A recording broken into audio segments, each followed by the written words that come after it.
All right, let's bring her in. She is a former Dallas Cowboys cheerleader for 4 years. You saw her recently on this past season, season 2 of America's Sweethearts. It's KayDianna. KayDianna, how are you? Good. How are you? I'm good. Now, do you go by KayDianna MacKenzie or KayDianna Garza? What is the best way to introduce you? So I go by just KayDianna, period. But KayDianna MacKenzie has always just kind of been like a stage name since it's my middle name.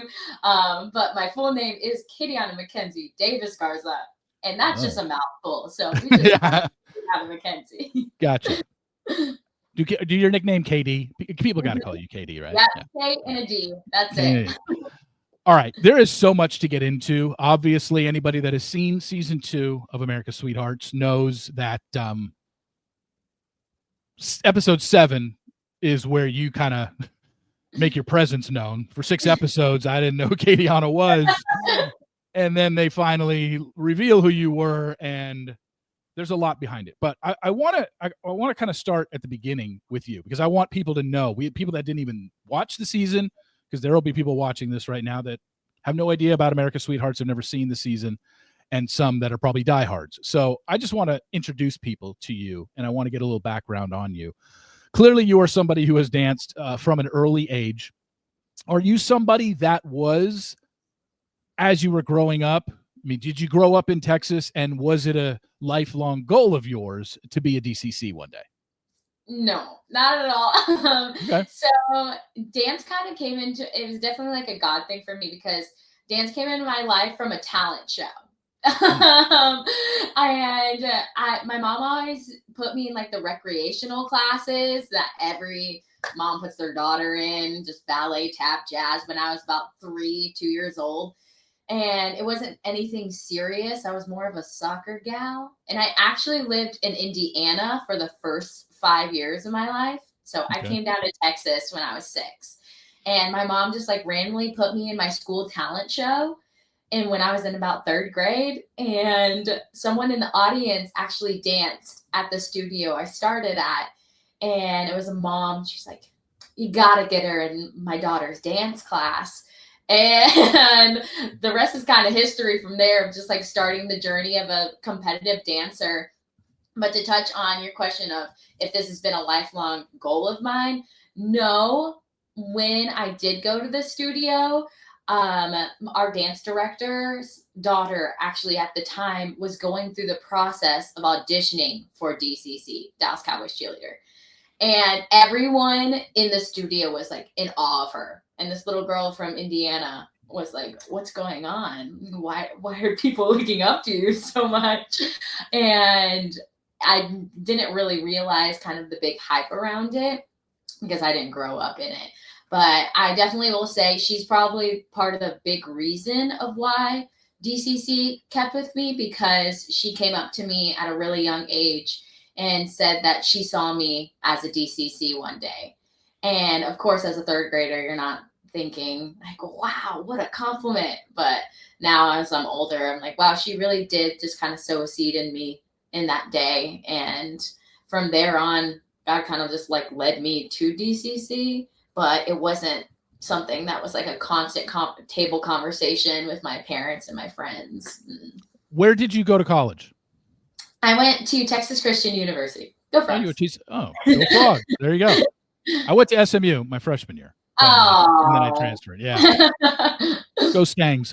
So what's interesting is you have this, and like you said, it's not a lifelong goal. There are some women on the team that it was their lifelong goal, and it is ingrained in them since they're a little child. Like, you got to get to this point. Now, for me to explain to the audience, I was very well, having been in Texas for the last 19 years, I have been aware of the Making the Team show that was on CMT. And then I saw America's Sweethearts. Netflix took over the show. They had a season 1. I did not watch season 1. I binged all of season 2 last weekend. So I now have a better understanding for the organization and everything involved with it. Seeing all the headlines, I was like, I gotta watch this. And I did. And what's interesting for you, after college, How many years after college did you audition for the show? It was my first year. I made it my first year. So you made it your first year. Just out of curiosity, because again, watching it for the first time, I did not know how many women were on the squad. This year it was 36. I have a friend who was on it. She said some years in the past, I guess they've had 38. But 36 going into season 2, we learned that 23 vets were coming back and 13 rookies were going to make the team. To me, that seems like a lot. I don't know, but you know maybe the history of the show better. I'm just curious, is that the most they've ever had to fill on a new team into a coming season, 13 or no? I'm really trying to remember because I think my class was also 13. I should really know this. But there was a lot of us just because when I was a rookie, it was a weird time. It was COVID, like coming back from COVID. So we didn't have to wear a mask, all the things, but we were still getting like COVID tests. And there were just a lot of different things that came with it. And we had multiple vets drop out, I guess, in training camp. And I think we had 2 from injuries. And then 1 had to drop out due to family reasons.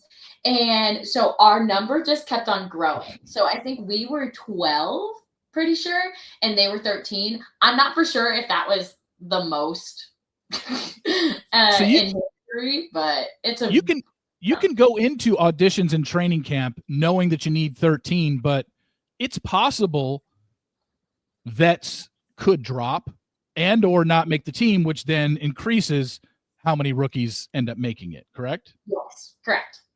Now, here's my other question when it comes to vets. It looks like on season 2, every vet that came back from season 1 ended up making the team again. How often does it happen where a vet says, yes, coming back, I want to come back to try out? By the way, for people that don't know, vets have to retry out for the team every year. You're not just automatically on it. How often is it that they just get cut because something happened in the off season? They didn't hone their dance skills, and Kelly and Judy just say, you know what? We don't think that you need to be on the team this year. There are people better than you. How is it very rare for a vet to not make it back on the team if they choose to come back? I think it happened a little bit more often in the CMT days, making the team days. Yeah. I think it definitely happened a little more often then. But in my 4 years on the team, I only experienced vet cuts 1 year. So it was very rare, I guess, during my tenure. But it definitely happened more often in the past. Is it cut when it happened in your years? Was it somebody that got cut, or was it somebody that got injured and couldn't perform and they had to add on another rookie? They got cut. They did get cut. Okay. It was 3 of them. So it was a good chunk of people. In 1 year? 3 vets didn't make it? Oh, wow. So just out of curiosity, how many years between the last CMT year and when Netflix took over last season? What was the gap there? So we only had 1 year in between. So my rookie year was the last CMT year. My second year, we didn't have any filming at all. And then 3rd year, Netflix came. Did you get a lot of camera time in season 1? Well, your season 1 on CMT, even though that was CMT's, 9th season? I will say, I think CMT, the filming is just a little different. And so CMT was all about just training camp. It wasn't about the year, and it was about making the team. So it was heavily focused on the rookies who were trying out. So everyone definitely got spotlighted throughout the whole training camp. So I will say I was one of the spotlights on CMT. Gotcha. Okay. And then I did not see season 1 of America's Sweethearts, but you had told me beforehand you didn't get a lot of camera time on season 1. No. And then this one, like I said, it didn't really come around till episode 7. Here's something that I found really interesting. And I talked to my friend about this, who was a former DCC, that I was blown away by. And that is the quiz. So you guys have to take a quiz to be part of DCC. And some people are just like, well, what do you have to know? Like, what's the symbol on the center of the field for the Cowboys? No. I actually paused the screen when, they didn't spend a lot of time on the quiz in season 2, but I actually paused my screen when somebody was flipping through the quiz because I wanted to read some of these questions. And this is no joke. Like, you had to literally know football, not even just Cowboy football. You have to know playoffs, who won, who was number 1 draft picks. Like, is this something that ever stressed you out, or were you a football fan at all? Did this stuff come naturally to you, or you had to really cram for these quizzes? Well, I had to cram. So I will say it's not set up as like an actual written test anymore, and we don't have like interviews anymore either. It's just it basically like an on-stage question, I would say, where you stand up at a random time, or you'll get asked up and be like, KayDianna, it's your turn to answer a question. And they'll just ask a random question. You have to answer in front of everyone. And basically, it definitely stressed me out a lot because I grew up, I mean, I love football now, but I grew up in a Steelers household. Oh. And yes, so my dad was like hardcore Steelers fan. I grew up a Steelers fan until I met my now husband, who is hardcore Cowboys fan. And so luckily enough, I had him to help me cram for everything because he's always been a Cowboys fan. But I definitely had to study a lot. It was a lot. When you're asked these questions on the spot, like, when I was looking at those questions, I couldn't even tell, like, it was so all over the map of what you had to know. It wasn't like you had to study one particular thing. Like, you basically had to know a lot clearly about the history of the Cowboys. But like I said, you also had to know, if I'm not mistaken, the symbols on helmets of other teams. Like, they would show you stuff like that. Did you ever have to know stuff like that? Other teams' names? I didn't have to know other teams' names. We did have to know our own first round pick, but I will say, like, I guess the most random one was what teammate? I think it was teammate. Yeah, what teammate went to the same high school as Post Malone? Oh God, that one. I think that was like the most random one where I was like, huh? This one was not on the spreadsheet. I was going to say, how would you know that? I guess unless your teammate talked about it, because that wouldn't be something that I know Post Malone is from the Dallas area. I don't remember what high school he went to. So if you didn't know what high school Post Malone went to, and why would you? How would you know what teammate was a classmate of his? I think like literally one time she was talking about it and it was a fun fact for something. But if you weren't around her, there was no way you were going to know that. And so when you got asked that question on the spot, if you get it wrong, is it just you just get it wrong? KayDianna, that's wrong. Go that's I was like, okay. I mean, somebody wouldn't get cut over that, would they? It's just more of a negative mark against them, I guess. Yeah, I think it's one of those media training. They want us to start media training a little earlier. Yeah. And I don't think anyone would necessarily, don't mark my words, I don't know, but necessarily get cut over something like that. But if it was a major fact that you should know, it's probably going to look bad on your part that you're not studying the team's history and things of the sort. So no, it was I was blown away by that. I was just like, wow, I had no idea they had to know it. And it makes sense because obviously, for people that don't know, Dallas Cowboy Cheerleader is obviously the most recognizable cheerleading squad in all of sports: NBA, NFL, NHL.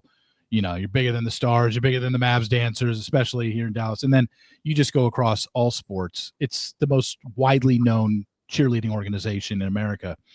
And when you look at it, you're just like, this is a lot to take in. And then you're watching the show and you have to understand it's not just the 8 or 9 home games that you cheer at every year. There's multiple appearances that you guys do. Season 2 focused on the Jake Paul, Mike Tyson fight. You guys were a part of that. The concert by Why am I blanking on her name? Queen. Who? Oh, we had Queen, and then we also had Casey Musgraves. Casey Musgrave, that's the one. Stuff like that. Like, you guys are constantly doing appearances that you're picked for. And at appearances, you might get asked questions. And if somebody doesn't even know that Jerry Jones owns the team, yeah, it's going to reflect poorly on the organization, which we know this organization does not want any negative publicity. So, yeah, it's really interesting. But I didn't know that aspect of it, having, this being my first season that I watched.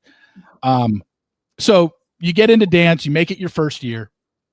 How was your first, when you make it onto the Dallas Cowboys cheerleader squad, your first year in your first try? Was there anything about it that you were like, wow? I mean, you knew you were getting into an organization like this, but was there things about it that you were like, I cannot believe how big this is and how well known we are? Yes, 100%. I think that was probably all of my first year. Was just like, wow, I never saw myself getting to this caliber of dancing before. And the fact that I think the biggest thing that blew my mind was fan mail. I never in my life would I have seen myself receiving actual fan mail from around the world, because basically we have our own PO box at the Star at our headquarters, and I had no clue that fans would send on my birthday. And I've gotten ones that are saying congratulations on your wedding, because at the time I was engaged. So just so many fans from around the world who actually know you and know your life and basically study you. And now they're sending you this fan mail, which was like insane for me to just wrap my mind around. And I think at that moment, I was like, whoa, this is way bigger than I even expected. Like, I came here for dance and just to have fun and to perform. But it truly is such a big platform where we can truly make a difference in people's lives that we will never meet and have never met. And I think that's a really cool concept around the team. Well, yeah. I mean, I think the appearances are probably just as rewarding as dancing in front of 80,000, being able to go to kids' schools, doing, small camps for, 4 and 5 year old little girls that are in their little cowboy boots that want to be cheerleaders. Like, that's got to be a really rewarding experience. And as rookies, I think the rookies are the ones, at least I saw in season 2, they're the ones that are like, hey, you got to be part of this. It's almost like rookie orientation, rookie hazing. Like, this is what you have to go through as a rookie, but it's not like anything bad. It's clearly something that you were like, I would love to do this. Like, I think that's it's fun. definitely one of those things. When it comes to kids camps, anyone knows kids camps were my thing. I love kiddos. And we called ourselves the camp crew because there was a group of us, and it's in the summertime during training camp. So a lot of the times when you see a lot of rookies, it's because they don't have that job yet, because they're still either trying to find a job, trying to find an apartment. They just moved their lives over here. And so everything's kind of fresh and new for them. Whether when you have vets who have that full-time job, so they can't necessarily do kids camps in the morning. Luckily for me, with my schedule of work, it's very flexible. So I always got to do kids camps. But we definitely had a camp crew, I would say. Now, I know with obviously 36 people on a team, and even though that's happening during the summer before the team is finalized, I think, can you, as somebody, volunteer for it every year and just be like, look, I want to be a part of kids camps every year? Or is it, hey, every year we got to give it to new people? While you're still on the team? Yeah. Or after the team? After. Well, I guess after. Like, this past season that just aired, were you able to be a part of it, considering it was your 4th year? Yes. So they knew I was you kind of like grow into it. They kind of see like who loves it and who doesn't. Everyone kind of dips their toes into it. So you have some people that are like, kids camp isn't for me. And then you have other people on the opposite end, like me, that are like, no, I love kids camp. I can do it every single day. So it's not one of those things where they're like, no, you can't do it anymore. You've done it too much. It's definitely one of those things. It's like, okay, you know what you're doing. Now you're in charge kind of thing. So you kind of grow into it. Okay. I want to talk about the schedule of the daily schedule of a DCC. And I just want to talk about one other woman real quick here. And it was the girl, and I'm blanking on her name. You'll obviously know it. It was the girl who in season 2 was also a freshman at TWU. She was number 36 that made the team. I want to say her name's Casey. Is that right? No. Casey. What's her name? Are you talking about Matt, the youngest, Maddie? Yeah. Okay, Maddie. Yes. Yeah, I just forgot her name. For some reason, I thought it was Casey. I thought that was fascinating, and I know people in the past have been college students and also DCC. But when we saw her in her dorm room at TWU, in her classroom, and I was like, now wait a second, I need to know the schedule of this girl because clearly she's got classes.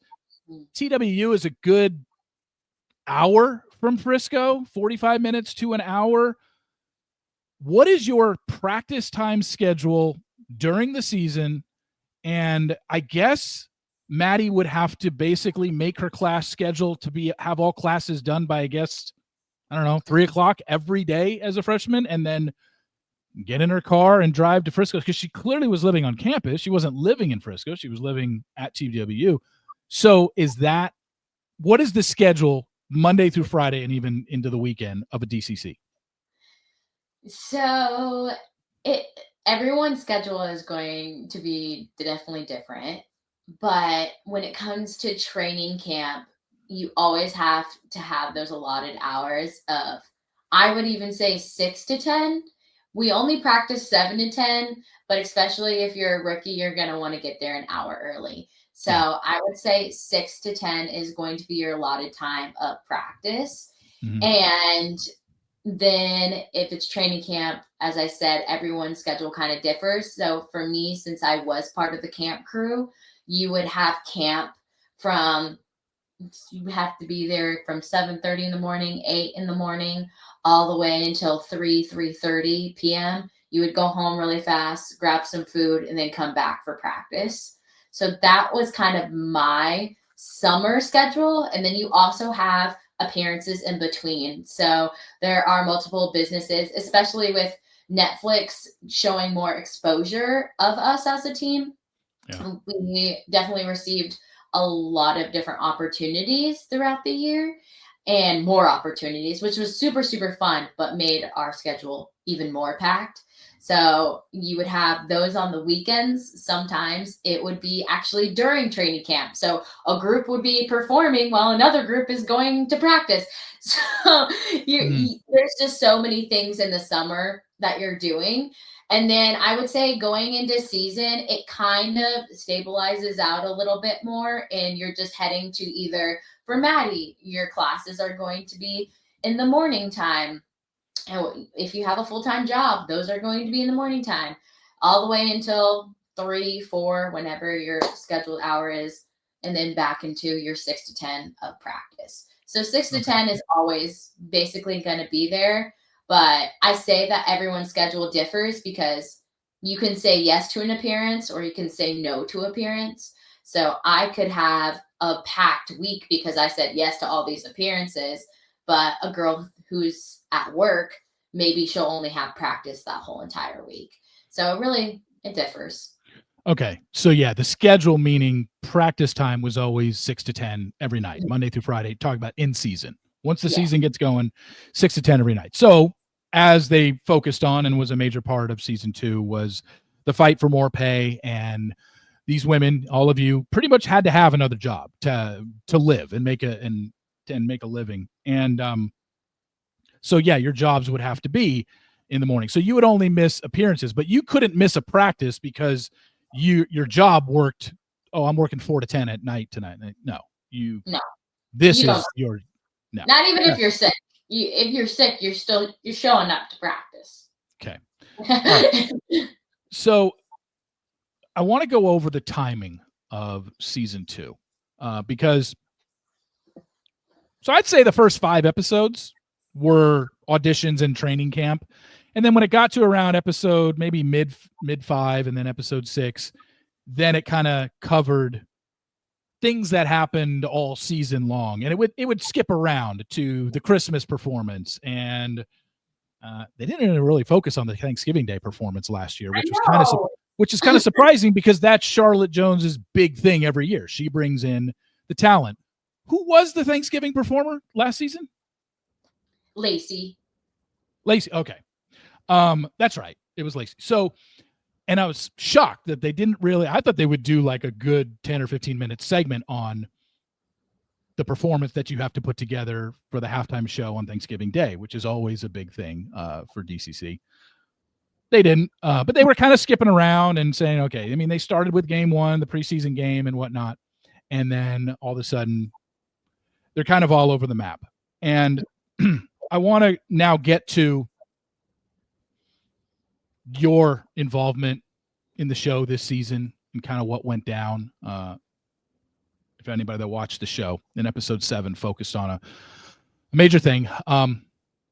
36 women on the show, on the team.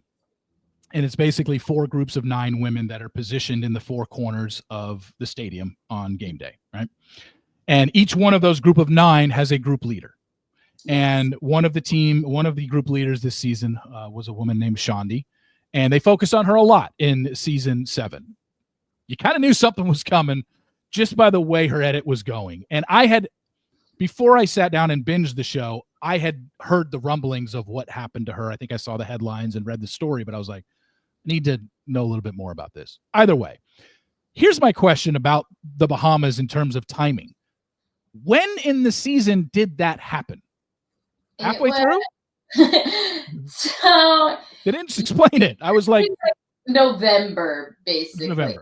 Like end of October, November, I want to say. Okay. That's when we went to the Bahamas. So it was either the bye week for the Cowboys.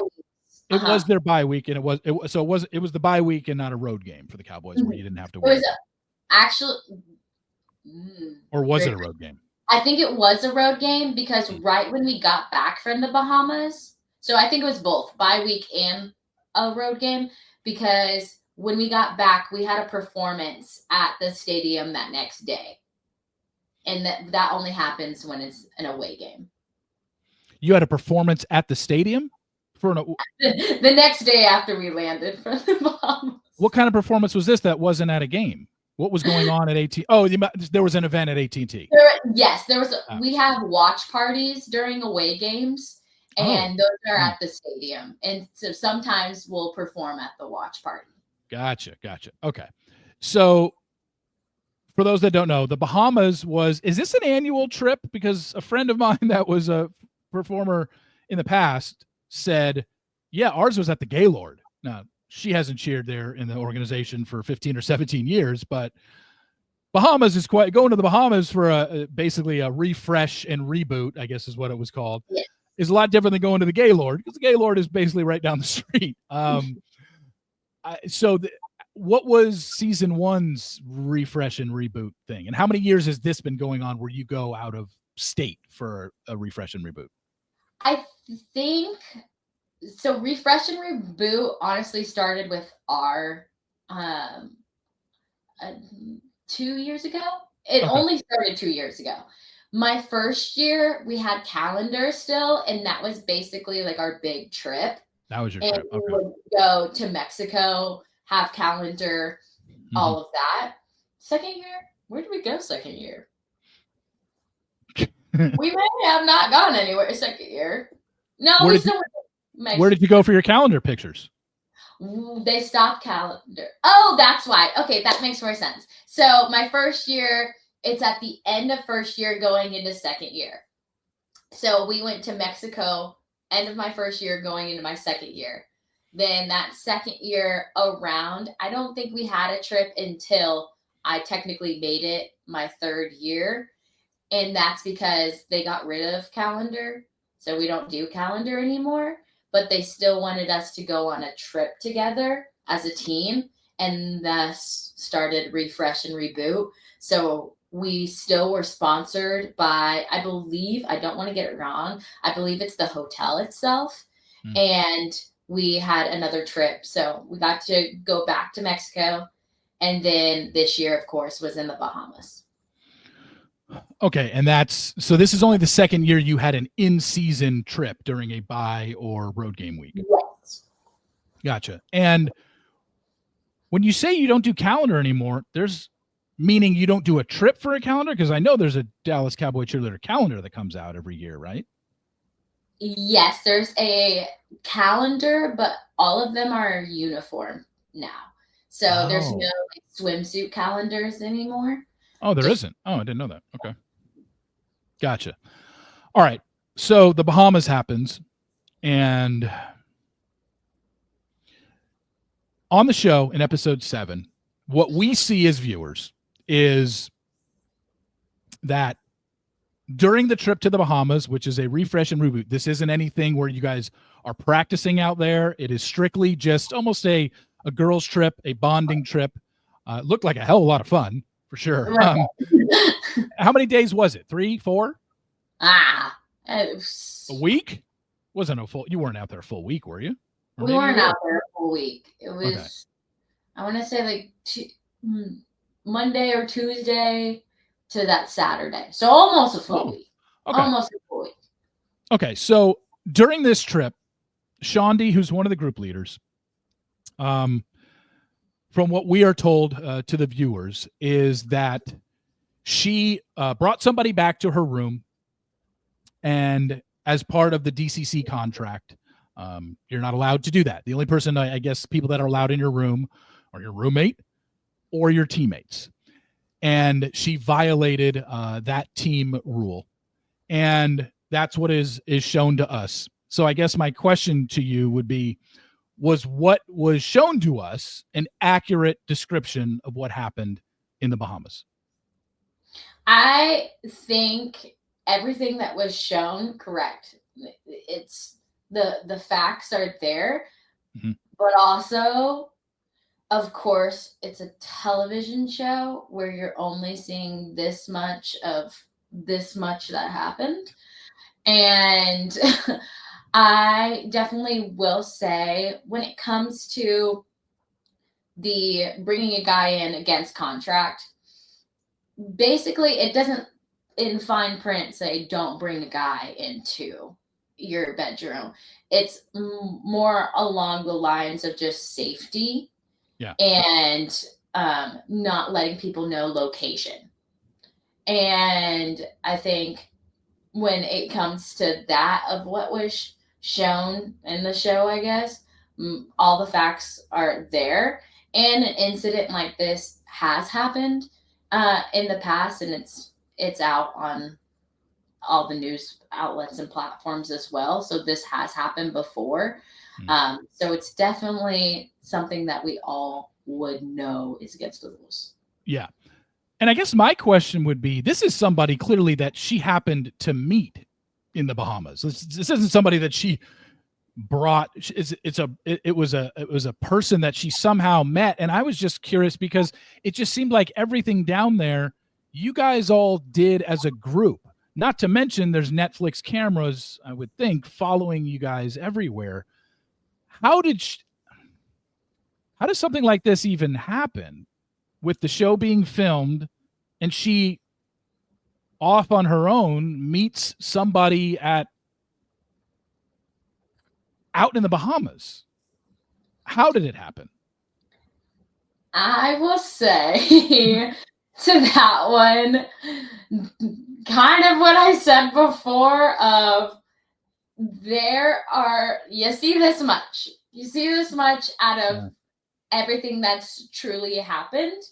And when it comes to that, I wish I could even touch on more details. And even if I could, I don't know if I could give valid facts, because to this day, I still don't think I know what happened, how it happened, why it happened, all the things. So I think that's just like a big thing to keep in mind, is that you're not seeing everything and we don't know everything that happened. So for you and the other 35 women on the team, how many of you knew something had happened while you were in the Bahamas? I guess first off, speak for yourself. When did you find out there was an incident that happened in the Bahamas regarding Shondi? At the end of the trip. It was our last day. We were coming back home, and I found out right before we left the hotel. Did you find out because Kelly and or Judy sat everybody down and said something, or it was word of mouth from the other women? Word of mouth. Okay. So a lot of the women knew. Basically the whole team knew, I would think, at that point. Something had gone down with Shondi. Not everybody. No, it kind of was a domino effect where it's like a small group, and then the small group talked to another group, and then just kind of got out. Okay. So what happens with Shondi is, because of this incident, she was basically penalized and she was removed as a group leader from her group. There's 4 group leaders and the group's 4 groups of 9. You end up replacing Shondi as a group leader. Now, we don't really see a lot of this in episode 7. We just find out that you were, but we don't see you getting called into the office, being told we're making you the group leader. So here's one of my questions to you. First off, I want you to explain, I mean, you've kind of explained it, but give it a little more detail about what it means to be a group leader, what the responsibilities are of a group leader.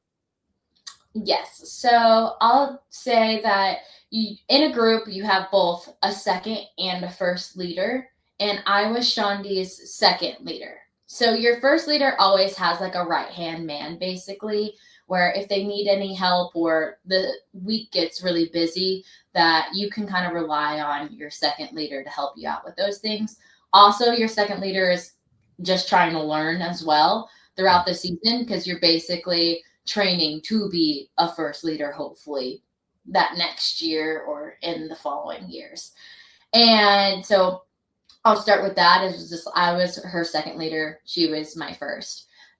Especially when it came to her specifically, she had the most tenure. So she was our 6th year. Definitely a person that everyone looked up to, of course, because she's been on the team the longest. She knows what she's doing. Great dancer. And when it came to it, there was a lot of pressure on her that year. And I will say that because I was very, very close with her. So I know the pressure that was put on her. And as a first leader, period, you're just kind of trying to figure things out for the whole entire team, but also for your group. So you're in charge of getting the dances ready for that next game. You're in charge of making sure that everyone knows what they're doing for that next game. You're in charge of cleaning up your specific group, and then take yourself out of practice when it comes to a game. You're also the leader of the entire game. So we have dances on the sidelines as well. So you're calling those out the whole time. You're making sure that everyone in your group is good, they're healthy. You're basically like the mom of the group. And then when you get to the team, all 4 of your first leaders are the mom of the team. But you're also the in-between mediators kind of with Kelly and Judy as well as the team. So you put on a lot of hats when you're a first leader. So there's a lot of just responsibility that comes with that role, but also it's such an honor because not a lot of people get to say that they have led or been a leader, first leader, second leader on the Dallas Cowboys Cheerleaders. It's a very, very prestigious role. And so it's definitely of high honor, but it also comes with a lot of responsibility. And yeah, it's an honor to be named a group leader. And in your particular case, you're filling the role of somebody that is a friend of yours. It's at the expense of your friend that you are now named the group leader. So here's my question to you. Could you have turned it down? Did it cross your mind to turn it down? Or because there wasn't a question I was given. So I wasn't called in or anything. Everyone found out together. So we were all just kind of together at practice, and I was named the first leader. And I think for me, it was one of those moments of you want to kind of celebrate yourself and just like, wow, I got this role, but it's almost as if like you have imposter syndrome because you didn't actually get the role at first. Like I was a second leader and I was training to be a first leader. And here I am now, a first leader, all in the same year that I was a second leader. And there was no question of like, hey, do you want this role? Or no one sat down with me and said like, hey, this is what's happening. We want to give you this role. What are your thoughts on it? It was definitely just, KayDianna is your new first leader, and we shall proceed. See, that's interesting to me because that did not come across in the show. I just assumed you've only got 7 episodes of 1 hour each. You can't show everything clearly. But I assumed you were called in after the Bahamas trip and told like, hey, we're going to remove Shondi for what she did. We're going to make you the group leader. And you're saying that's not the case. I was just named the group leader in front of everybody. And you didn't know it was even coming, really, right? I mean, maybe you had it in the back of your head. You thought it's possible because she broke a rule and she would be taken off group leader. But when you were named, you had no idea it was coming. Yeah, I had no clue. I wasn't even thinking about all of that just because when it came to it, I had a lot of outside conversations with Shondi and just like making sure that she was okay. And we didn't talk about whether she was coming back or not. It was in a conversation that we had. It was just one of those things like, hey, are you coming back? Are you not coming back? And it was every single time I talked to her, it was a toss up of, I don't know yet. So it definitely was kind of a shock because when I went into that practice, I already talked to Shondi. So I didn't think anything was going to change yet. So you go into that practice, Shondi is still on the team. You just assume whatever is being handled behind the scenes or internally. You're just going into that practice thinking, hey, I'm one of the 9 and I'm still second group leader. And then you're named the first group leader. Mm-hmm. How does that change your relationship with Shondi? I think a lot of people, especially on social media, has kind of formed this narrative that our friendship faded a little bit because of the Bahamas specifically. And that's just not true. That's not true. It wasn't that at all. There was a lot of outside factors that went into it. It went into why our friendship kind of faded.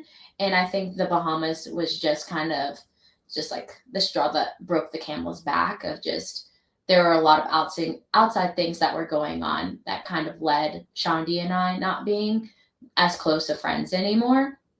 And that does not mean that we didn't check on each other throughout the season at all. It was definitely more of just text for me just being like, hey girl, just wanted to check in. Hope you're okay.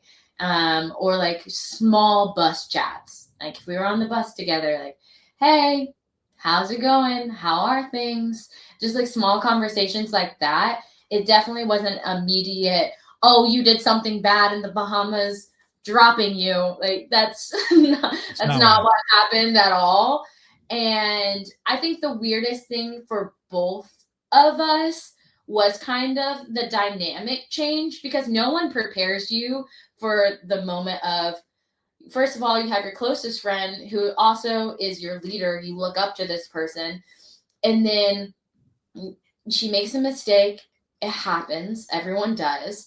She's now demoted from her leadership position, but now because you're her second leader and they have chosen you to go in that position, you have to make everything as seamless as possible. And there was no direction or guidance for that.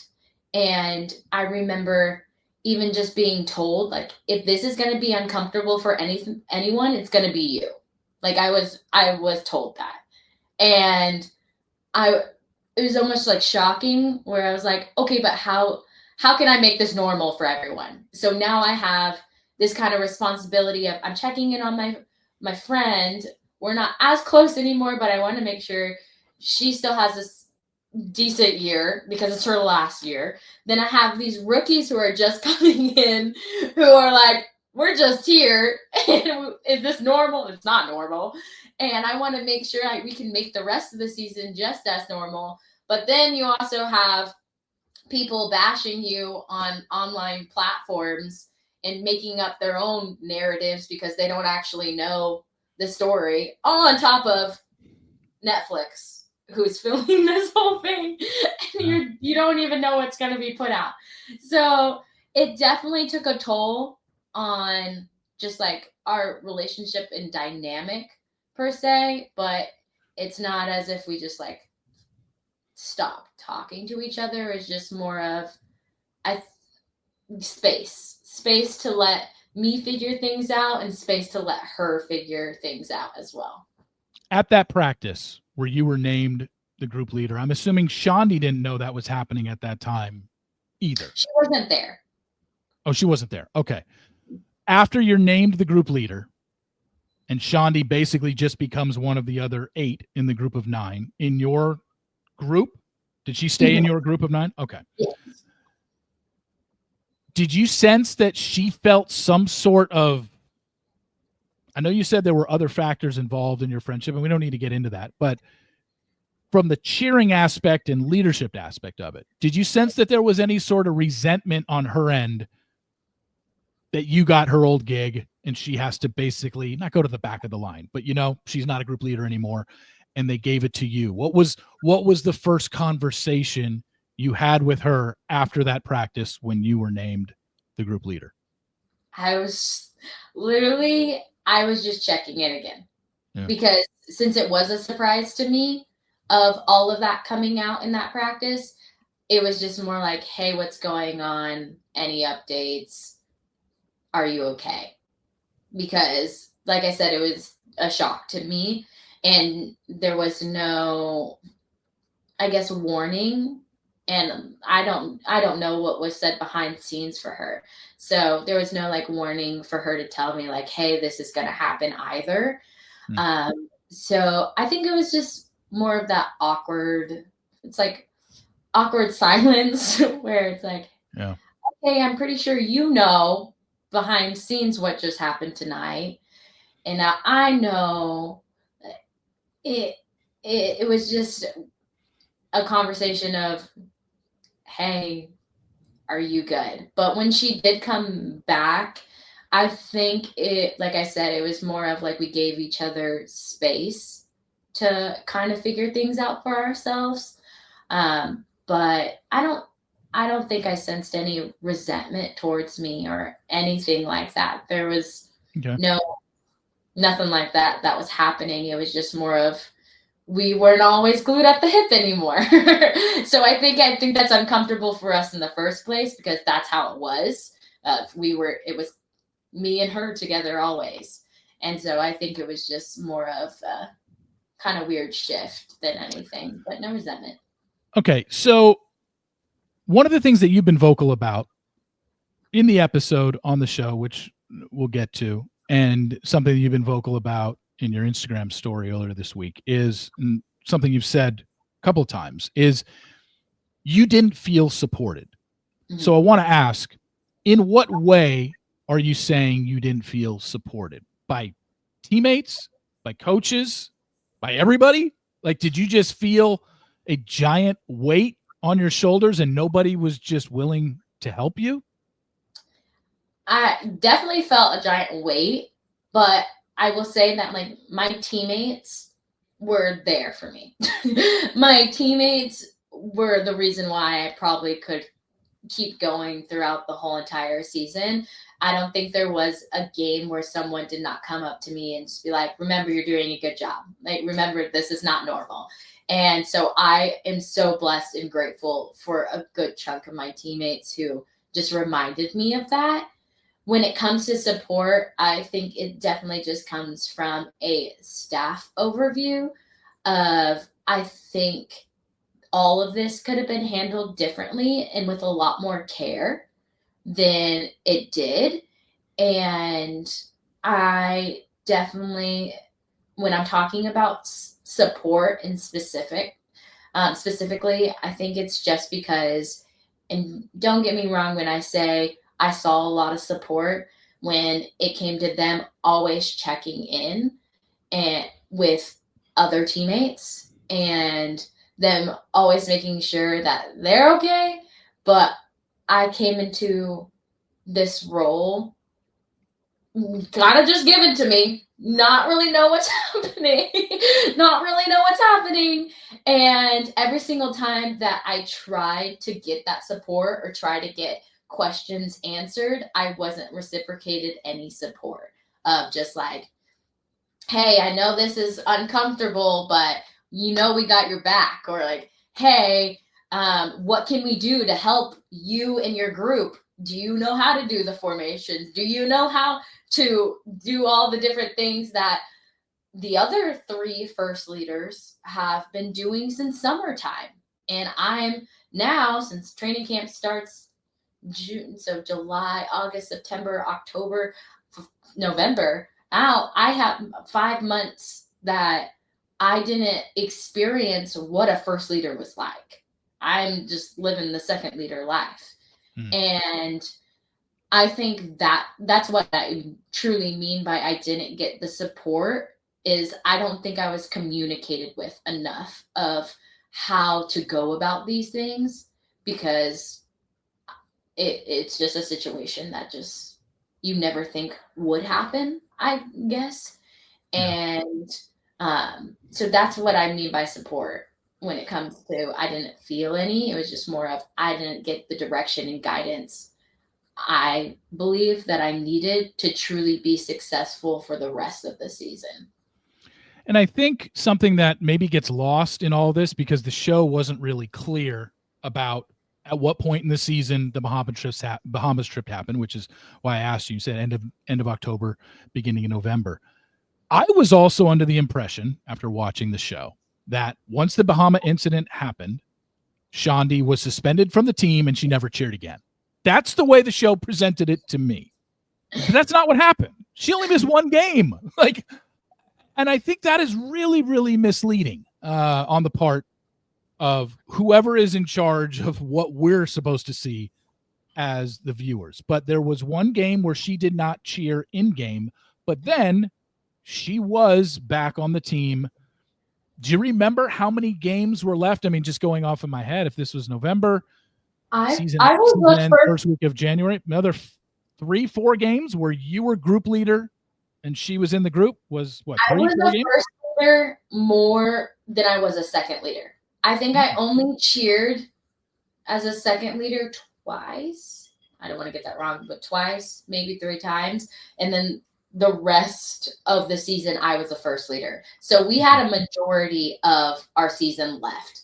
And you're also going into the busiest season. I think my first game back was right before our Thanksgiving game. So I had a game, maybe 2 games. I had a game. Thanksgiving was after that. And that's our big performance, that your first leaders are choreographing everything and getting everyone together. So I was a first leader more than I was a second leader. So I had majority of the season left. Yeah. And I just want to make that clear to anybody that did watch the season. I mean, maybe I just wasn't paying attention enough, but the way I viewed it was Shondi was gone the rest of the season after the Bahamas incident. And that's not what happened. She was suspended, whatever you want to call it, but then she was brought back, and she was, part of your team and part of the DCC for the remainder of the season after basically getting sat for, 1 in game. And I think that's very important. And, we then get to your story. This is still part of your story because you get to move into the group leader role. But all of a sudden it sprung on us when we're watching episode 7 that there was a TikTok live that you did after the Bahamas. You went on TikTok live, which you are on TikTok a lot. And one of the questions that came up, fans were clearly aware that something was going on. I don't know if it was a fan that was so dialed in and noticed that Shondi wasn't a group leader in one of the games. I don't know how it came up, but word got around that there was an incident in the Bahamas and someone asked you about it. And you said to the effect of, "Oh, I'll tell you about that, guys, when I can." And that was it, right? Like, I want you to explain this TikTok live that apparently turned into something way bigger than it should have. Yes. So I'll preface with, I probably went on TikTok live all the time. I'm an insomniac. And so that's what I like to do. When I can't sleep, I go on TikTok live. Would you go on TikTok live like after games? Like not from the at home from a game. Yeah. Sometimes I would, 100%. Yeah. And just talk about that day's game and stuff. And oh yeah. And I even had one of my teammates at the time was living with me and my husband. And so we would go on there together. And that's not against DCC rules to go on TikTok live. Yeah. No. And I received, even from the first time that I went on live in November, right after that first game that I led, I saw a lot of comments of just like, "What happened? Can you tell us what happened in the Bahamas? Why are you taking over?" Where all the different questions. And for me, I definitely wanted just a respect of privacy for right now. Just I was still getting over everything and still kind of, I don't want to call it healing, but healing from everything and kind of facing this new role. And I always had the same answer every single time. It was just, "Guys, I'm not going to tell you guys right now, but I will tell my story and the story later on when I'm ready to." Point blank, period.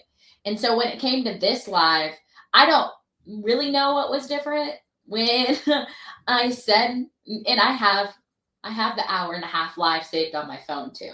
Sometimes I still go back and I'm like, "What did I say?" Because I'm confused where the miscommunication happened. But it was literally someone just going on there and saying, "Hey, can you finally talk about the Bahamas now that season's over?" And I was like, "Guys," because the amount of times I hear this question, I was like, "Guys, look, I've told you guys before, I will tell the whole story, my story, when I'm ready."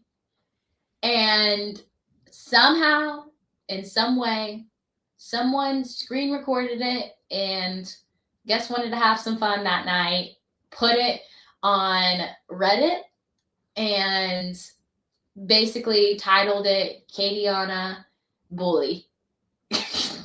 Bullying Shondi. And it just kind of went from there. But all I said was that I was going to tell my story. And if anything, people kind of took those words and I guess ran with them, because I guess when they heard my story, they thought I was talking about everyone's story. But that's not at all the case. It was literally just talking about just my season, the transition, basically what I'm talking about now, of just my season, the transition, the role, and all of that. So here's what's confusing. You basically said you finished out the season as the group leader. You did every game. Yes. So what we find out in the episode is that KayDianna is under investigation for being a bully and harassing. So when did this TikTok live get run up the flagpole to the powers that be over there to where you became under investigation? You finished out the regular season. So not until what, January this happened? Like, when were you told, KayDianna, you were under investigation, we have to set you aside, sit you down until we find out more about this. When was that conversation? In March. In March. Oh, geez. It was right after. It was a very short time span between the live and when I was told that I was suspended. So it was okay. I was thinking this is during the season. Oh, okay. So this was after the season, right before we were going on our big USO tour. Gotcha. All right. So at this point, when is the end of the year banquet? What month is that happening? I want to say it happened in April. Okay. April. Yeah. So one of the things that we did notice as viewers is that you did not attend the end of the year banquet. Yes. Whose decision was that? Was it yours? Was it the team not allowing you to attend? Or was it a mutual decision to not be a part of that? So I never received any formal invitation to the banquet. There was no conversation or phone call of saying, hey, like, are you still coming? Because at this time, once I resigned from the team, I didn't have any communication with anyone anymore. So any of the communication apps that we were on, I was no longer a part of. And I didn't have any of the details. No one asked me like, hey, what do you want for dinner? There was nothing happening in that sort. So I guess for me, yes, I could have shown up and it could have been very uncomfortable because I wouldn't have had a spot, a place, a plate at the table.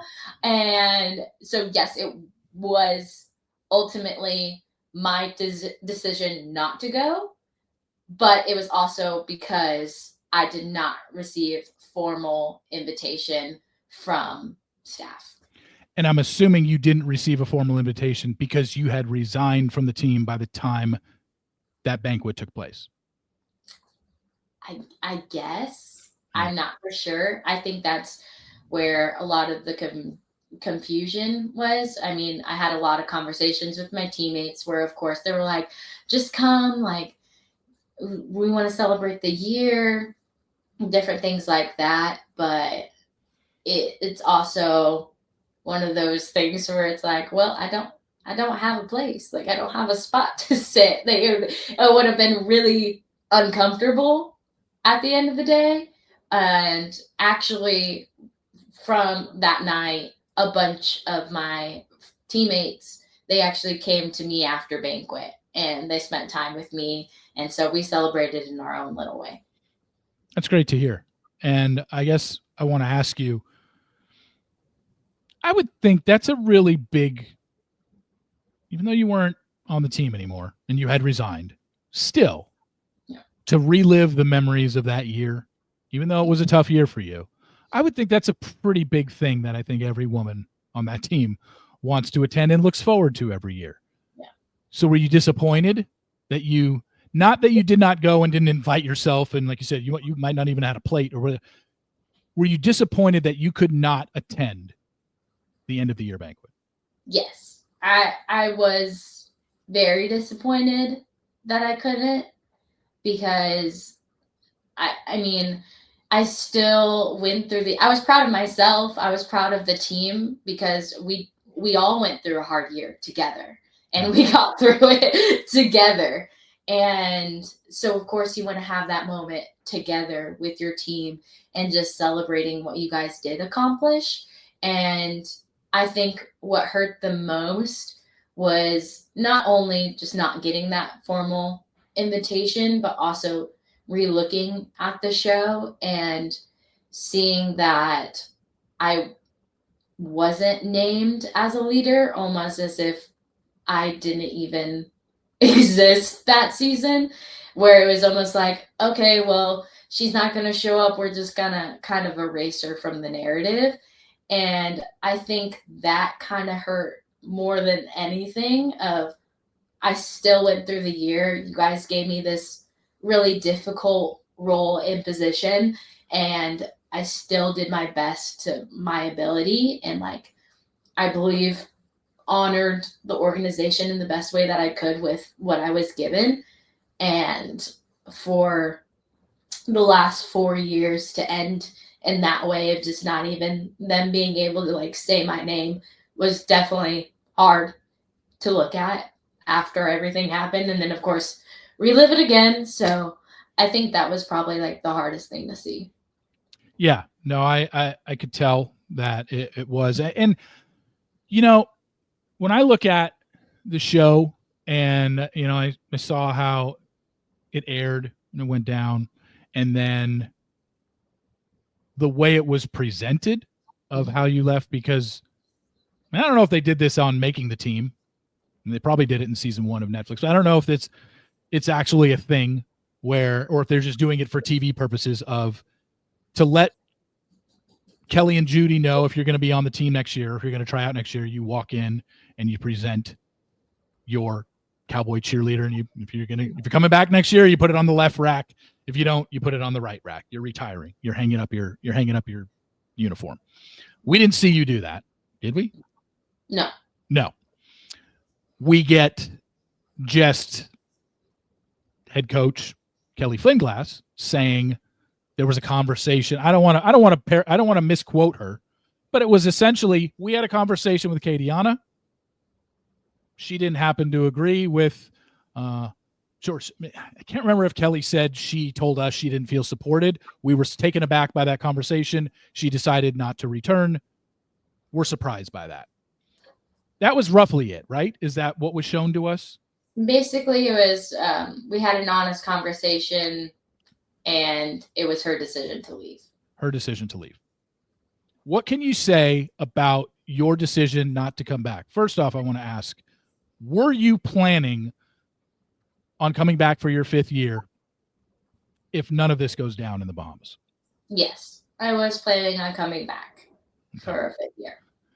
So obviously, by everything that you've said online, everything you've said in this interview, I guess we can kind of chalk it up to you just felt like, man, I didn't feel supported in given this role, so I'm going to step aside.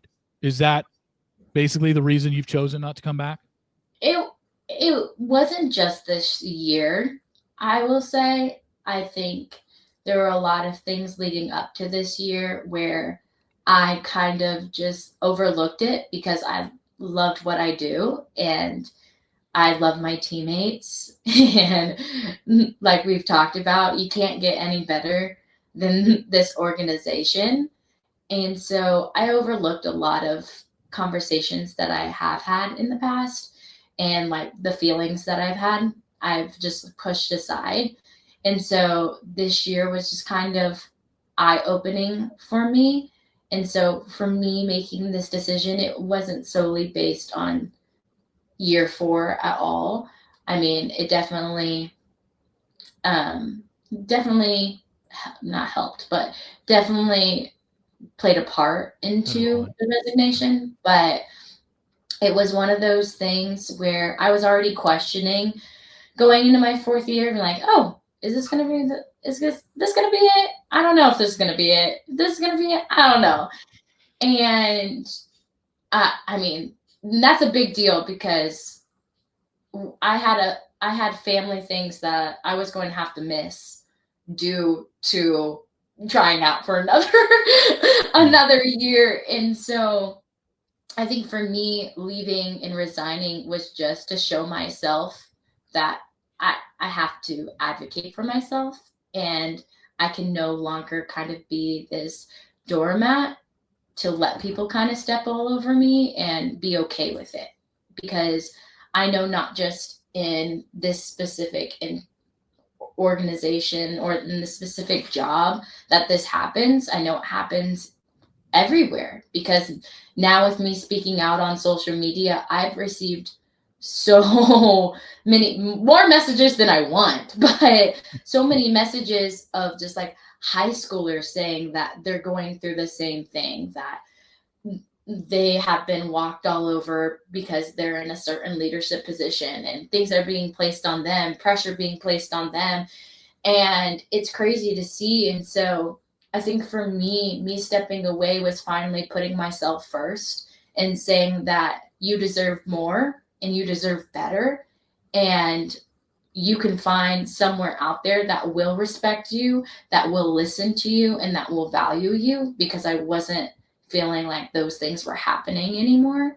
And that's why I necessarily left and just told them nicely that thank you for my time. Thank you just for the last 4 years. It's been great. But at the end of the day, these are the reasons why I'm leaving.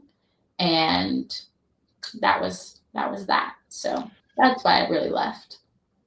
You know, we've been talking for 70 minutes and we haven't even really even gotten into one of the biggest themes of this season, which was the pay raise. I don't want to spend too much time on this because it doesn't affect you anymore, but I do want to get your opinion because yeah, the what's interesting is this became a thing, not just in the Dallas Cowboy organization, obviously.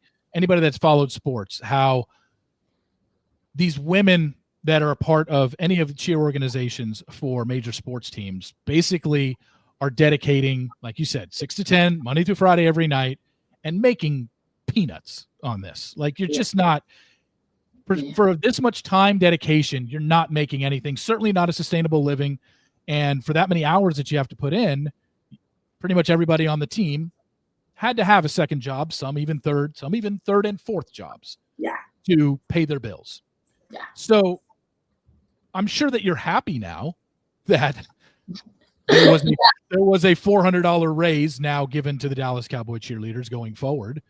Problem is you don't get to reap any of those benefits because there was no back pay, which I thought was interesting. I really thought it was interesting that they couldn't reward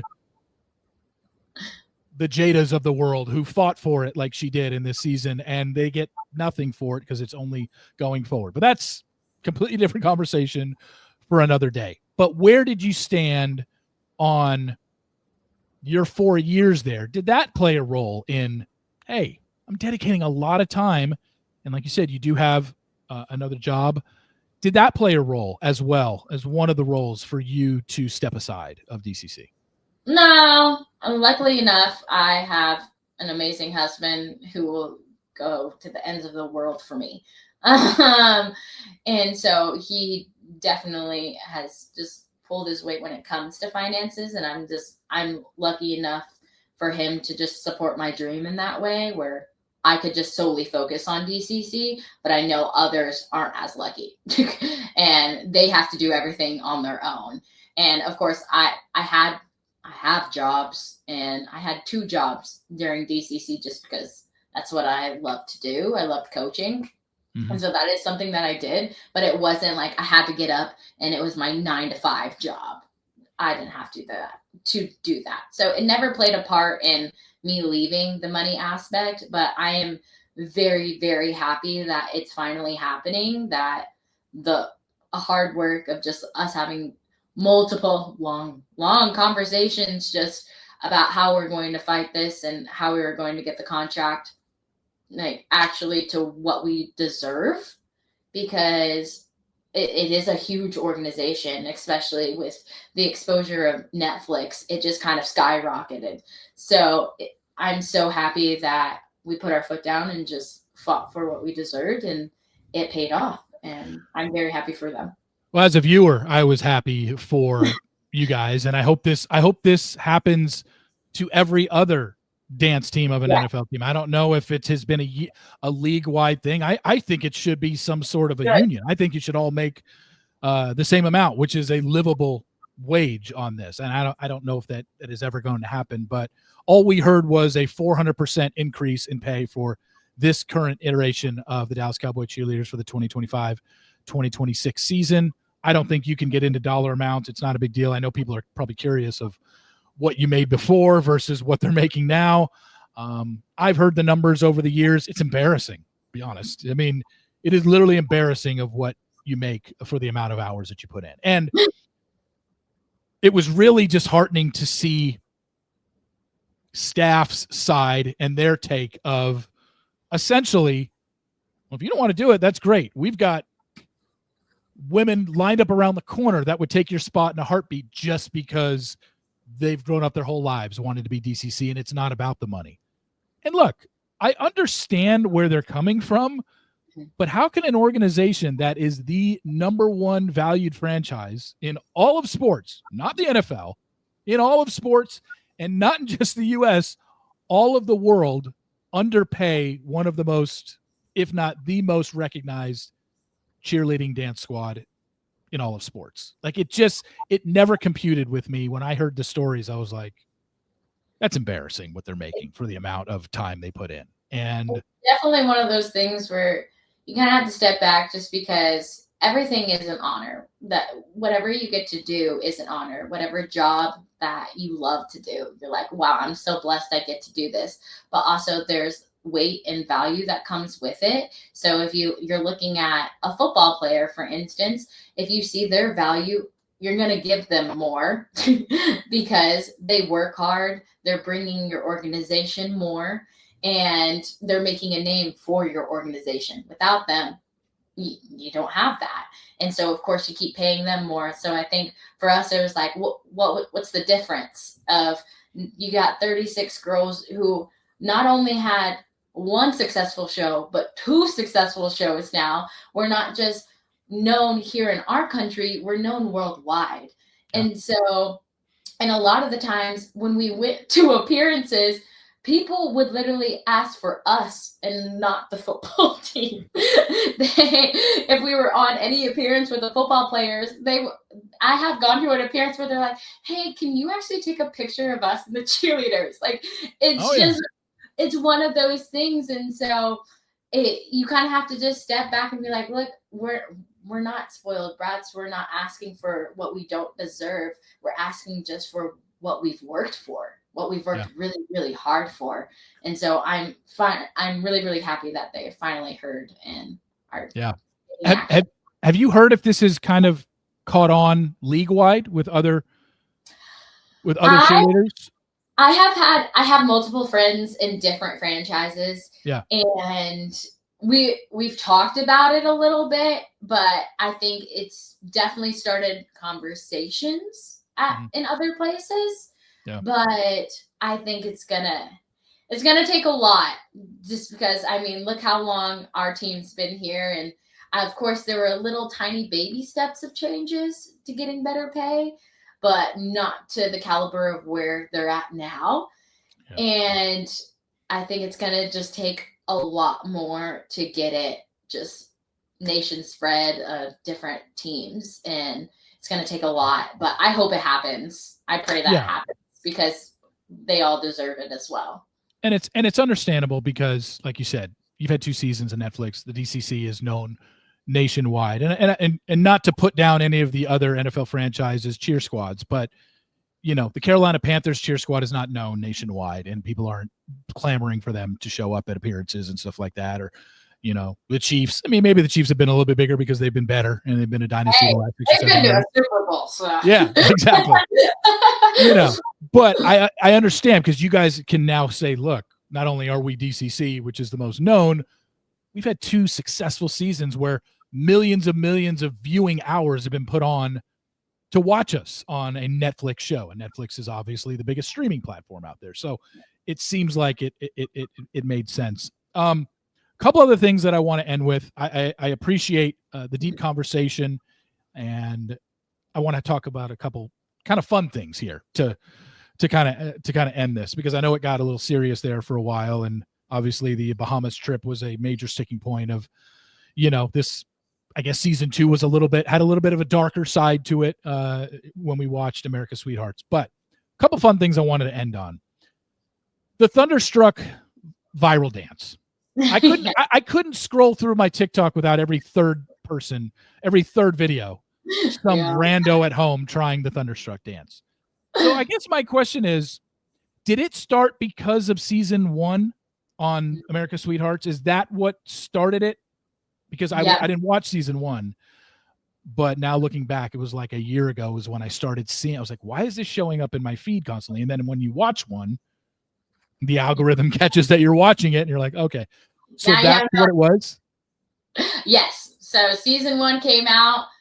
Thunderstruck went crazy. It was insane. Just like you just said, every single video, I was getting tagged in so many videos. I was like, watch this one, watch this one, watch this one. And sorority life. I mean, you name it, people were doing Thunderstruck. So it went crazy. And then I just remember our first game, and after the season came out and everyone knew Thunder, I'm not kidding you when I say like that place was completely different when we came out for Thunderstruck. Like people were there because that's all they wanted to see. You had signs that just said, I'm here for Thunderstruck. Like it was absolutely crazy and really, really cool to see. So yeah, it popped off after season 1. Which it shows the popularity of the show that people were showing up for that. So that happened. Was season 1 of America's Sweethearts, was that the first year that Thunderstruck became like, I guess, the feature dance, or was Thunderstruck part of the routines before that, but it just took off with America's Sweethearts? It just took off with America's Sweethearts. We've always done Thunderstruck. Oh, it's been around forever? Not forever. It definitely came not too long ago, but it's fairly, I don't want to call it fairly new, but newer. And they used to have to change the pregame every single game. They would do a different dance for every single game. And then finally, Thunderstruck just stuck. And the organization really liked that we started with Thunderstruck, and it stayed ever since. So definitely not new. It's been around way longer than I was a rookie. So way before I was a rookie. So how many times a game is Thunderstruck performed? Once. It's just the pregame. Just the pregame, right before the game starts. Can I say that just watching you guys do jump splits hurts my groin? Like that is. Yes. What's harder to do, a jump split or where you're standing and you slowly go down into a split? The jump split hurts more. Where are we? What kind of platform are we doing it on? on the field, on the artificial grass. Honestly, I think they both kind of have the same effect, because if you're slowly sliding into your split, you kind of feel every last muscle strand as you're going down. But with the jump split, you just kind of, and it's done. But it hurts. One of the things that I learned about watching the show as well is just the type of dance that DCC is. And obviously kicks are a huge thing. Being strong on your kicks in a kick line is, well, put it this way. If you're not strong in your kicks, you're not making the team. Period. End of story. It's just not going to happen. Care how good of a dancer you are. Yeah. If your kicks aren't strong, you're not making the team. Obviously, you were a strong kicker, but in your type of dance and what you grew up on, what would you say is your biggest strength in dancing? Were you better at routines, or were you better at kicks? What was your strength? I'll tell you this right now. I actually was not a good kicker. Not at all, actually. Really? Yes. So I think it's one of those things where you practice a lot while you're on the team. I won't say I was like a bad kicker. I was like medium, where I could just like hike my leg up there if I needed to. Okay, so that's the same. What's considered a bad kicker? Because when I watched in the clips that we showed, when they showed you guys either practicing or the game, when you guys are in the line 36 in a row and you're kicking, I'm like, well, looks fine to me. Everybody looks great. It looks on time and nobody's off beat. Like directors in front of you who like are actually looking at height, technique, all the different things. It's a little different to their point of view. So to a viewer, of course, who just looks in the long straight line, you're like, wow, look at all that. That's so cool. It goes up at the same time and down at the same time. Like, but when you're in training camp and all you're doing is kicks in small groups, you can definitely see who's like a stronger kicker and a weaker kicker. So I didn't grow up kicking. That wasn't a requirement on my dance team. So I actually started kicking in college, and it wasn't it wasn't as if we were kicking every single day. We just kicked at the end of games if we won. And like we could like hike it up there, no technique. We were just like really going for it. Yeah. But when I came to DCC, this was the first time where kick technique came into play, that I had to get kick privates because I didn't know how to kick right or properly correct. And so I had to get kick privates and do all the different things. So yeah, I because it's not a kicker. I was more of a performer. I like to perform. Because it's not just about, because you would think, well, it's just about flexibility, right? As long as you can get your leg up high and you can be on beat, you're fine. But no, it's also, you have to keep your core completely solid and your shoulders can't slump. Like you literally are like, your whole trunk can't move, and it's literally just your leg going up and down. There's a formula to it. There really is a formula to it, because I think a lot of people do believe that it's all about flexibility. It's like, oh, you can't kick, you're not flexible. No, it's probably because I have a tear in both hips and I have to find a way to rehab them and try to like still stretch and just doing all the things to strengthen your hips, your hamstrings, and basically your whole body just to get your leg up there. It's literally such a calculation and such a formula that goes into kicking.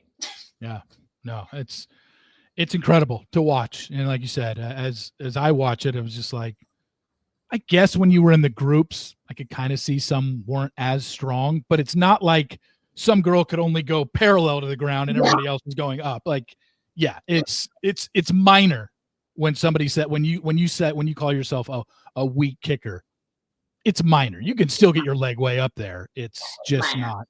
Yeah. And finally, to end with this, I want to just kind of fill everybody in on obviously what we watched on this season of America's Sweethearts was everything that happened from March 2024 to April. March 2023 to April 2024. No. You're right. 24 to April 25. April 25. Yeah. Okay. So when we watch season 3, I'm assuming there's going to be a season 3. That's basically, by the way, for those that don't know, the 2025-2026 team has been named, and there was only 6 rookies that made the team. So 30 of your 36 ended up coming back. So we only have 6, which is one of the lowest. And it's going to make it, I would think, with 13 rookies, I'm not putting anybody down, but obviously it just means everybody's a great dancer. But with only 6 spots available compared to 13, there's a lot of really, really good dancers that did not make this year's DCC. I mean, it's only 6 spots available versus 13. Now, for you, basically, I want you to fill everybody in on what your life has been like, what the response has been since season 2 came out, and what you've been up to basically since your resignation and what you do now for work. Just fill everybody in. So much. I think ever since the premiere of season 2, it's kind of been a roller coaster of a ride for me. Yeah. Because of course you're always going to get those people who don't know the full story. Like I said, it's a television show and you only get to see so much, 30 seconds out of a year worth long season. And I think a lot of social media wise, it's been harder just because it's hard to see a narrative that's not reflecting what actually happened. And I think that's why I'm finally just speaking out about those things. I sat back for a really long time because I didn't want my emotions to take over. And I wanted to make sure that I was getting the guidance that I need and that I really prayed about it before speaking out. So I think ever since then, it's been definitely a journey of just finding who KayDianna is without the DCC attached to it. And I think that's something for any dancer who's going through this, or actually anyone with a job that they've done forever. You kind of label yourself as that, and that kind of becomes your identity, even though you're trying not to make it your identity. Yeah. And so it's been really cool to be on this journey of finding who KayDianna is again and what she wants to do and what she wants to do next. It's been really cool to be a wife because my whole marriage has been within DCC because I was engaged going into it when I first originally made the team. And so it's been really cool just to get to be a wife and see my husband most of the day. That was new for us. And I have my own business. I coach and I mentor girls in junior high, high school, college. And that's always been something that I love to do. I've been getting a lot more opportunities to just travel and choreograph for people or just host master classes. And that's been really fun because without my mentors in my life, I know I wouldn't be the woman I am today and I wouldn't have gotten to where I am today. And so that's like super important to me. And when I do these classes and privates and things, that's like my main goal. So I'm doing that. I have my podcast now. We're starting it up at least. Tell everybody the name of it. KayDianna's Corner. KayDianna's Corner. Yes. And is it the coaching that you do? Is it private or is it group or is it both? It's both. So it's KM coaching, basically all under KayDianna MacKenzie now. Like I said, I've basically tried to find a new business for myself. So I have my own website, KayDianna MacKenzie, and I do groups, I do one-on-ones, teams, anything, speaking events, you name it, I'm there because there's just so much that I have learned, not even throughout these just last 4 years, just like my whole life. There's so many lessons as a dancer you can learn and implement in anyone's life, but especially within the dancing community and pageants or anything that has this environment that's very competitive per se, or putting a lot of pressure on people per se. I've learned a lot. And so I want to use what I have and basically kind of just like give it out to people and give out advice the best way that I can, just to tell people that they're heard and that they're seen and that they're not the only ones going through these things. Is it the journey that I thought God was going to take me down? No, definitely not. I look at I have my bingo board right here, my 2025 bingo board. And there's so many things on here that I thought I was going to do this year that I'm no longer doing. And that's okay. And I'm learning that it's okay. So it's definitely been a crazy journey ever since I left the team. But it's been really, really cool just to find out who I am again and be secure in who I am again and confident in it. Well, that's great to hear that you're passing along your knowledge, and obviously you've been dancing since you were very little, so you obviously have a ton of knowledge to pass on to the younger dancers, whether or not they want to be DCC, whether or not they want to be Stars girls in the future, whether they want to be Mavs dancers in the future, anything like that. You obviously have the knowledge and the experience to pass that along. That's it's definitely great to hear. Do you still keep in touch with the girls from the team? I do. I see them. Well, we just had wedding season. So wedding season, I was seeing all of them. I was seeing them all the time. But of course, I still have my really, really close friends from the team that one lives literally a mile down the road and other one lives 15 minutes down the road. So they can't get rid of me, period. Yeah. But I definitely still keep in touch with them. I'll see them at Meet the Team.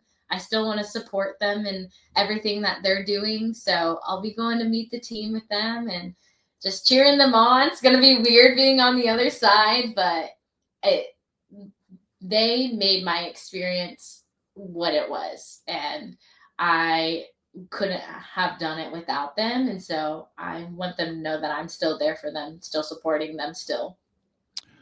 Well, as a viewer who watched season 2, which is the first season I've ever watched of it, I told you beforehand, like, I became a fan of everybody. I'm literally during auditions and training camp, I'm cheering for people. I was heartbroken that Dayton got cut. You know, you just start to develop this affinity towards all these women. Like, everybody on that team was likable. I don't know if in past seasons they ever focused on somebody who was a loudmouth or whatever, but it just, every single one of these women are so likable. And I was sitting there at home watching this, just cheering for people, and felt awful when people would get cut, knowing that, yeah, I understand it's part of it.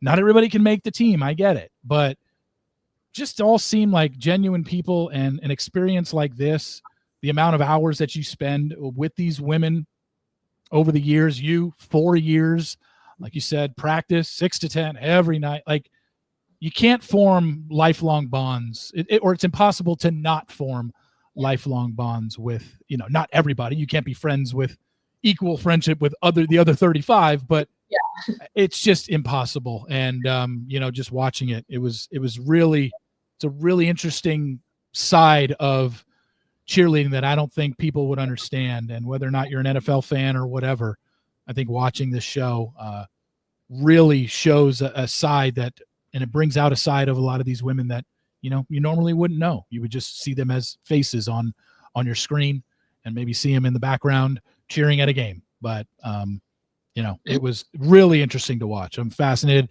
I cannot wait for season 3. I'm purposely staying away from Who Made the Team of 2025. The 6 women, the new women. I think I did come across one that I probably won't forget, but the other 5, I don't want to know. I kind of want to go into next season 3, not knowing who made the team. But I won't tell you. Yeah, no telling. But KayDianna, I do want to say, as we end this, I really appreciate you coming on and sharing this. And I know it was probably tough. You talked about having to, you lived it, and then you had to relive it when Netflix airs it. So I'm sure that probably couldn't have been easy necessarily to relive it. I just want to tell you personally, I don't think you did anything wrong. And I don't really like the way things were handled as well. So I just wanted to tell you, man to woman, that you didn't do anything wrong. I think you're a wonderful individual. It was great watching you. It was great getting to interview you today and to hear more about it, and to just see this side of you that, maybe not everybody got to see because you didn't get a lot of camera time. But, I thank you for sharing your story today. No, that means a lot. Thank you so much for having me. It's been fun. Thank you. I really appreciate it. Let's stay in touch. Good luck with everything. Good luck with all your coaching in the future. And by all means, we'll be in touch. Thank you. You too. Thanks.